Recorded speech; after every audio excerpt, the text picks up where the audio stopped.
What's good, sneakerheads, and welcome back to another video here on Specialkicks. My name is Kaneshka. Today I wanted to talk to you guys about reselling. Now, am I still a reseller? No. Today, I am taken to YouTube to tell you guys officially that I quit reselling. Now, of course, for those of you who don't know what reselling is, as literally as it is, reselling, so that is taking something and selling it again.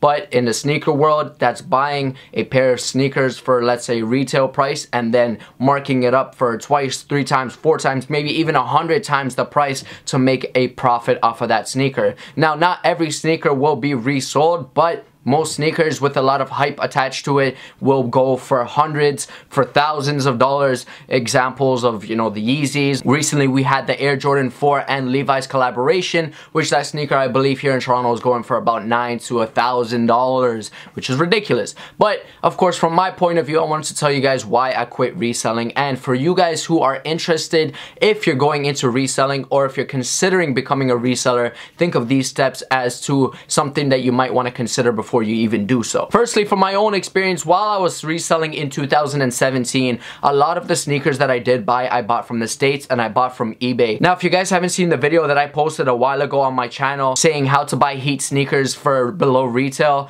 you guys know that I buy a lot of my sneakers from eBay, and of course I get it shipped to the States, and then I go pick it up from the States and I bring it up here to Canada and I try to flip them. And unfortunately, a lot of what I buy is still being kept, which is bad, because as a reseller and as a business person, because remember, resellers are business people.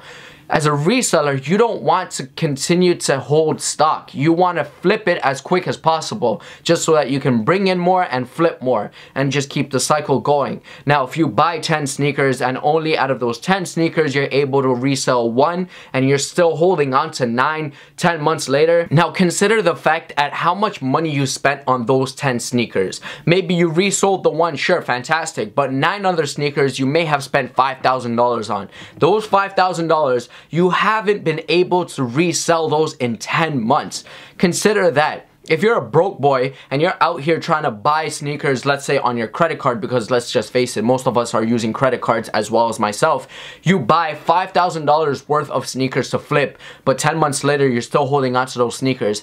Consider the fact at how much interest is being charged on your credit card for all those sneakers. Now you're still holding on to $5,000. You owe your credit card $5,000. Now every month you can't make your credit card payments because you're still unable to sell those 10 sneakers, and your $5,000 now becomes $5,500, next becomes $6,000, next becomes $7,000, and it just keeps on going up because unfortunately you can't sell your sneakers. Now the case was like that with me. Now I bought a lot of sneakers for the low. Of course I didn't spend $5,000, more of I spent like $3,000, but I spent $3,000 that half of which are still sitting in my room. Why? Because unfortunately, the market is just not there here in Toronto. Now, here in Toronto is a different story of, the sneaker community and whatever, whatnot. Point being, though, if you're looking into going into reselling, consider the fact that looking at doing it with 1 step at a time. Don't go out and just buy 10 pairs of so-and-so sneaker. If you're able to, fantastic. If it's a Yeezy that you know that the demand is high for and the supply is low,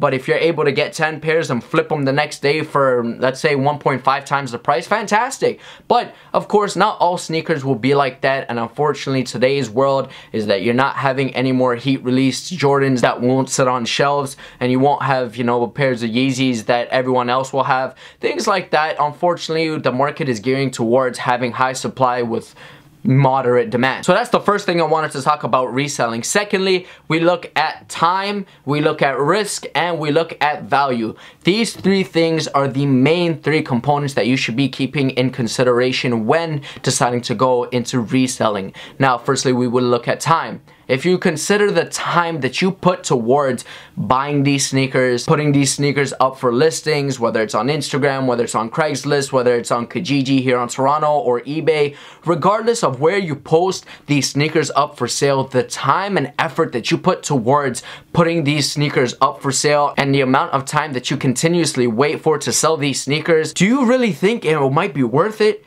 maybe you might get, again, referencing Yeezys because it's the easiest to flip. You might get a pair of Yeezys on a Saturday, then flip it on a Sunday for, let's say, $200 extra. Not all sneakers will be like that. You might be able to sell a pair of Yeezys the next day, or you might be able to sell a pair of Yeezys 5 months from now. You never know how long it might take you, and certain sneakers, for the most part, unfortunately, you have to look at the time and effort that it takes for you to sell that sneaker. Secondly, we look at risk. Now, of course, if you do it through eBay, you ship it out, whatever you look at, you know, paying shipping fees if you want to include that in your listing, regardless. But most of my transactions came with face-to-face deals here in Toronto. Now, for the most part, all my transactions were amazing. The people were great who bought the sneakers, but the risk that comes with meeting individuals face-to-face with, let's say, $500, $600 sneakers or high-end sneakers or sneakers that are really hot in the market, you run into the risk of not only being robbed, but at the same time, you losing out on that product because of a decision that you made to meet with an individual face-to-face. Now, not all transactions will be that way, but you have to have that in the back of your mind that what if this deal goes sour and I get robbed